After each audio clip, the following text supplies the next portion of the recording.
அனைவருக்கும் இனிய காலை வணக்கம். மற்றொரு சக்தி பிரஸ் ரிலீஸ் நிகழ்ச்சியூடாக உங்கள் அனைவரையும் இந்த காலை பொழுதில் சந்திப்பதில் மிகுந்த மகிழ்ச்சி. இன்று 15ஆம் தேதி ஜனவரி மாதம் 2014ஆம் ஆண்டு. நேற்றைய தினம் உழவர் திருநாளாம் தாய் திருநாள் சிறப்பாக உலகமெங்கும் இருக்கின்ற இந்துக்களால் கொண்டாடப்பட்டிருக்கிறது. இந்த உழவுக்கு உதவிய கால்நடைகளுக்கு நன்றி செலுத்தும் தினம்தான் இன்றைய தினம். இன்றைய தினம் பட்டி பொங்கல் எல்லா இடங்களிலும் கொண்டாடப்படுகிறது. எனவே இந்த ஒரு சின்ன ஞாபகப்படுத்தலோடு சக்தி பிரஸ் ரிலீஸ் நிகழ்ச்சிக்குள் செல்லலாம். இன்றைய தினம் செய்தி அறையிலிருந்து எங்களோடு இணைந்திருக்கிறார் KM ரசூல். வணக்கம் ரசூல். வணக்கம் அம்மா. அதே போன்று பட்டி பொங்கல் கொண்டாடும் அனைத்து உள்ளங்களுக்கும் எனது வாழ்த்துக்களை தெரிவித்துக் கொள்கிறேன். நிச்சயமாக நேற்றைய தினம் பொங்கல் தினம், இன்றைய தினம் பட்டி பொங்கல். அதாவது விவசாயத்திற்கு மிகவும் உதவி செய்கின்ற கால்நடைகளுக்காக இந்த பொங்கல் கொண்டாடப்படுகிறது.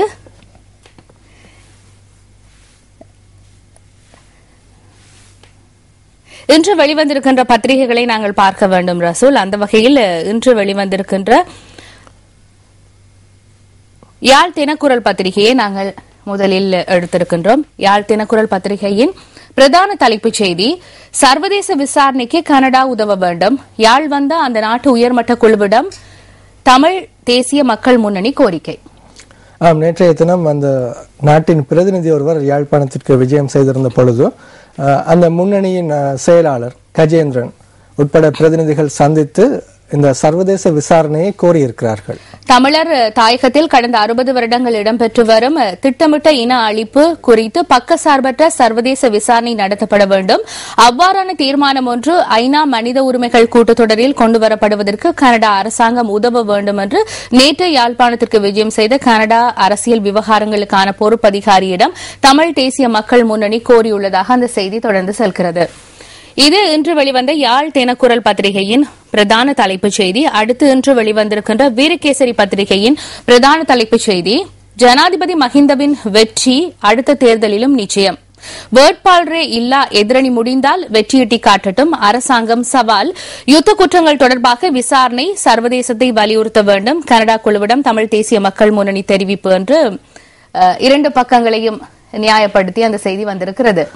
அதாவது நேற்று மங்கள சமரவீர MP கூறியிருந்தார், அடுத்த ஜூன் மாதம் அளவில் ஜனாதிபதி தேர்தல் ஒன்று நடைபெறவிருக்கின்றது.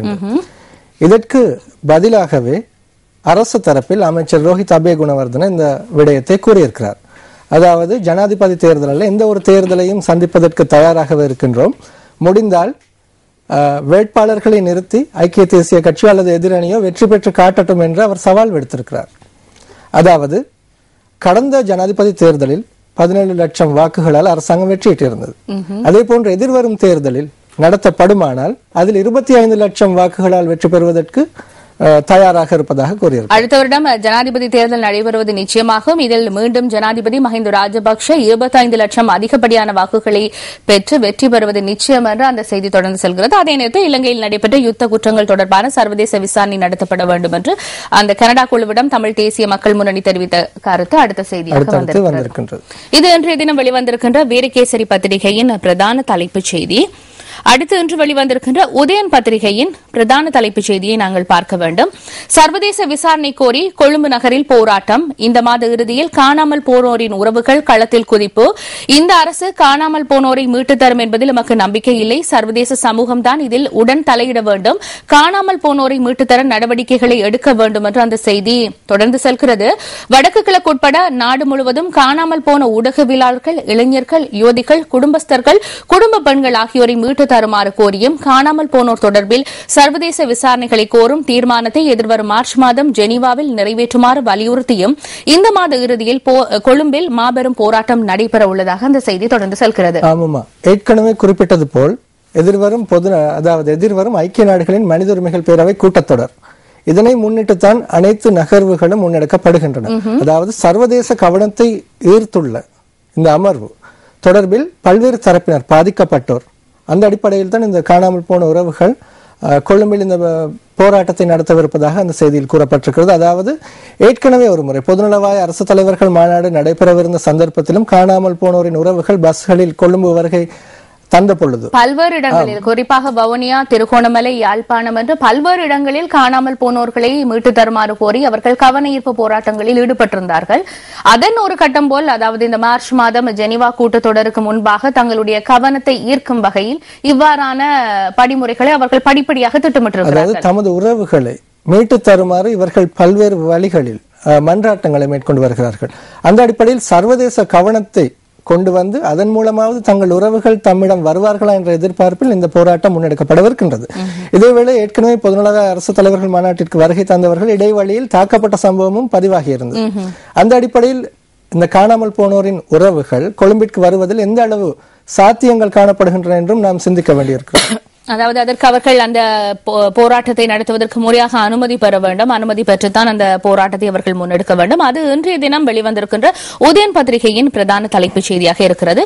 இன்று வெளிவந்திருக்கின்ற தினக்குரல் பத்திரிகை, தினக்குரல் பத்திரிகையின் பிரதான தலைப்புச் செய்தி, இன மத சகிப்புணர்வு இன்மைக்கு இடமளித்து போஷிக்கிறது அரசு. ஐக்கிய தேசிய கட்சி தலைமைத்துவ சபை கடும் குற்றச்சாட்டு. இன மத சகிப்புணர்வின்மைக்கு இடமளித்து போஷிக்கிறது அரசு. ஐக்கிய தேசிய கட்சி குற்றச்சாட்டு என்று தேவாலயங்கள் மீது அண்மையில் இடம்பெற்ற தாக்குதல்களை ஐக்கிய தேசிய கட்சியின் தலைமைத்துவ சபை கண்டிக்கிறது. தேசிய உயிரோட்டத்திற்கு மோசமான பாதிப்பை ஏற்படுத்தும் செயற்பாடே மத ரீதியான வன்முறை என்றும் தலைமைத்துவ சபை சாடியுள்ளதாக அந்த செய்தி வெளிவந்திருக்கிறது. கடந்த சில நாட்களுக்கு முன்னர் கிறிஸ்தவ தேவாலயம் ஒன்றின் மீது தாக்குதல் நடத்தப்பட்டது.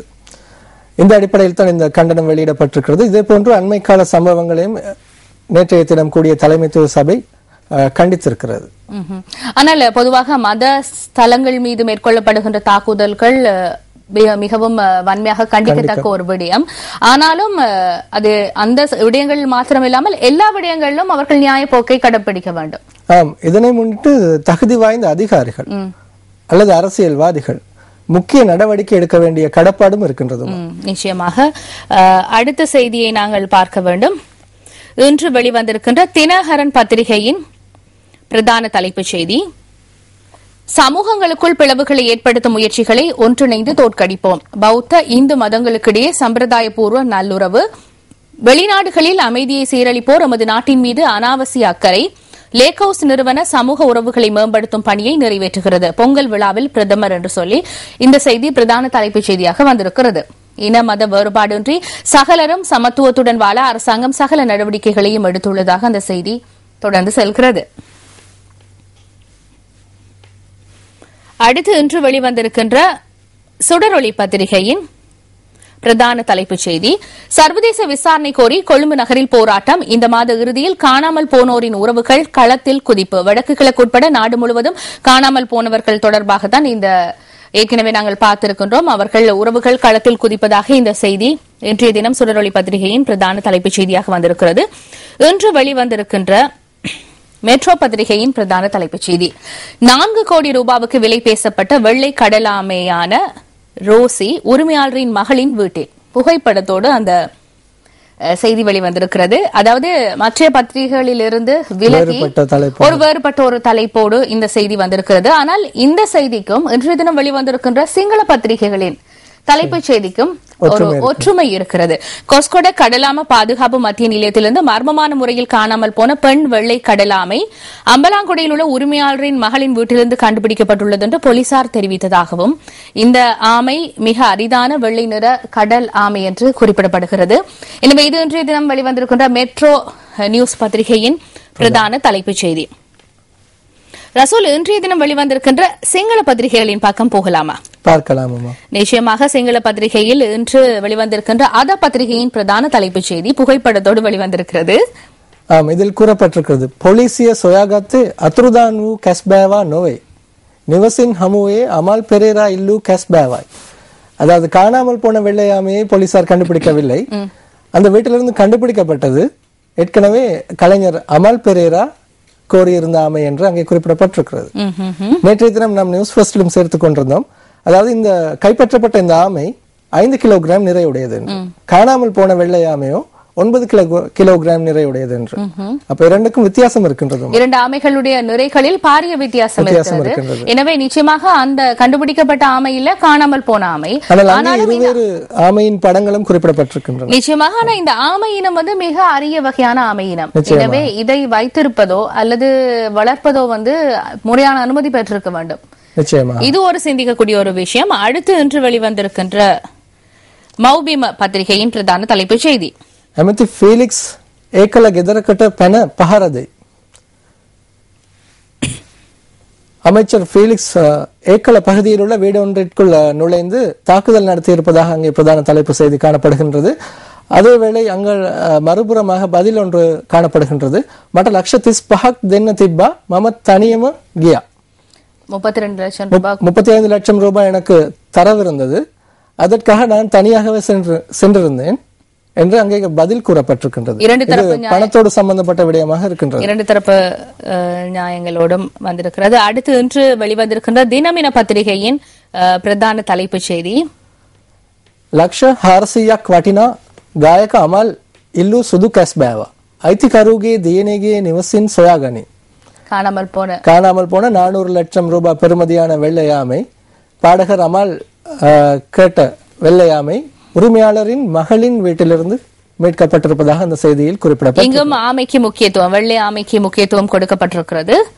திவைன பத்திரிகை என்று வெளிவந்திருக்கின்ற பழைய சிஷ்யத்வே தீந்துவ எனசதி, அதாவது 5ஆம் தர புலமை பரிசில் தொடர்பாக சர்ச்சைகள் தோற்றுவிக்கப்பட்டிருந்தன. அண்மை காலமாக இது தொடர்பான தீர்மானம் அடுத்த வாரம் அளவில் வெளிவரும் என்று அங்கே கூறப்பட்டிருக்கிறது. நிச்சயமாக இதற்கு ஒரு தீர்மானம் அல்லது முடிவொன்று விரைவில் எட்டப்பட வேண்டும் என்பதுதான் பலருடைய கேள்வி. அடுத்து இன்று வெளிவந்திருக்கின்ற லக்ஷ்மிமா பத்திரிகையின் பிரதான தலைப்புச் செய்தி. ඇමති ෆීලික්ස් ජායල නිවසකට පහර දීලා මැරයන් සමග පැන බඩුමුට්ටු පොඩි කල බවට කතකගෙන් පැමිණිලි. මැරයන් ආවේ නැහැ, මම දොස් කිව්වා පමණයි. அதாவது அங்கே குறிப்பிடப்பட்டிருக்கிறது, அமைச்சர் ஃபீலிக்ஸ் ஜாயல பகுதி வீடொன்றிற்குள் புகுந்து தாக்குதல் நடத்தியிருக்கிறார். அது மட்டுமல்லாமல் அந்த வீட்டின் உரிமையாளரான பெண் கூறியிருக்கிறார், குண்டர்களுடன் வந்து வீட்டில் உள்ள பொருட்களை உடைத்து சேதப்படுத்தி இருப்பதாக முறைப்பாடு செய்திருக்கிறார். ஆனால் ஏற்கனவே அவர் கூறியிருக்கார், நான் தனியே தான் சென்றிருக்கிறேன் என்று. அங்கே அமைச்சர் பதில் கூறுகிறார், குண்டர்களுடன் வரவில்லை, நான் தனியே குறை கூறியதை மட்டுமே நான் செய்திருக்கிறேன், அதாவது அவருக்கு ஏசி இருக்கிறேன், தாக்குதல் நடத்தவில்லை என்று அங்கே கூறியிருக்கிறார். வெவ்வேறான பதிவுகள் வெளிவந்திருக்கின்றன. அடுத்த பத்திரிகை நொரைச்சோலே ලෙඩෙන් කෝටි 383ක පාඩුවක් අඩුපාඩුව පිරිමසා ගන්න ලංකා විදුලි බල මණ්ඩලයේ තාප බලාගාර වලින් විදුලි ආරන්. நுரைச்சோலை அண்மை காலமாக மின்சார உற்பத்திகள் தடைப்பட்டிருந்தன. இதன் காரணமாக 383 கோடி ரூபாய் இழப்பு ஏற்பட்டிருப்பதாக கூறப்பட்டிருக்கின்றது. அந்த இழப்பை நிவர்த்தி செய்வதற்காக இலங்கை மின்சார சபை அனல் மின் உற்பத்திகள் மூலம் மின்சாரத்தை பயன்படுத்தி இருப்பதாகவும் கூறப்பட்டிருக்கின்றது. அடுத்து இன்று வெளிவந்திருக்கின்ற ரிவிர பத்திரிகையில் கஸ்பா மத்தியஸ்தானයේ ප්‍රධාන සේවකයා සහ ගායක අමල් පෙරේරා නැති වූ රෝසි හඳුනාගනි හිමිකාර யுவலத் பிலியாரான். இங்கே குறிப்பிடப்பட்டிருக்கிறது, ஆமைகள் பாதுகாப்பு நிலையத்தில் இருந்த பிரதான ஊழியர் மற்றும் பாடகர் அமல் பெரேரா காணாமல் போன ரோசி என்ற அந்த வெள்ளை ஆமையை அடையாளம் கண்டிருக்கிறார்கள். உரிமையாளர்களும் இதனை உரிமையாளரின் மகளும் இதனை ஏற்றுக்கொண்டிருப்பதாக அந்த செய்தியில் கூறப்பட்டிருக்கிறது. பொதுவாக ரசூல் இன்றைய தினம் சிங்கள பத்திரிகைகள் அதிகளவாக இந்த ரோசி என்கின்ற வெள்ளை ஆமைக்கு, அரிய வகை ஆமைக்கு முக்கியத்துவம் கொடுத்திருக்கிறார்கள்.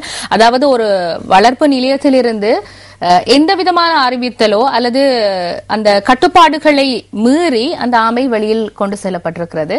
ஆனாலும் அந்த இரண்டு ஆமைகளுக்கு இடையிலும் நிறை வேறுபடுகிறது. நிறங்களும் வித்தியாசப்படுகின்றன. அப்ப உண்மையில் வந்து காணாமல் போன ஆமை எங்கு இருக்கிறது இன்னும் கேள்விக்குறியாக இருக்கிறது. நான் நினைக்கிறேன் எதிர்வரும் காலங்களில் இந்த ஆமை தொடர்பாக பலர் பேசுவார்கள். பலர் தங்களுடைய களங்களில் மேடை பேச்சுக்களில் இந்த ஆமையை, ரோசி என்கின்ற இந்த ஆமைக்கு முக்கியத்துவம் கொடுத்து ஒரு நாட்டில் ஆமைக்கு பாதுகாப்பு இல்லையான்னு கூட கேட்கக்கூடிய வாய்ப்புகள் இருக்கிறது. ஆமைக்கு கொடுக்கும் முக்கியத்துவத்தை மக்கள் மீதும் செலுத்த வேண்டும் என்பது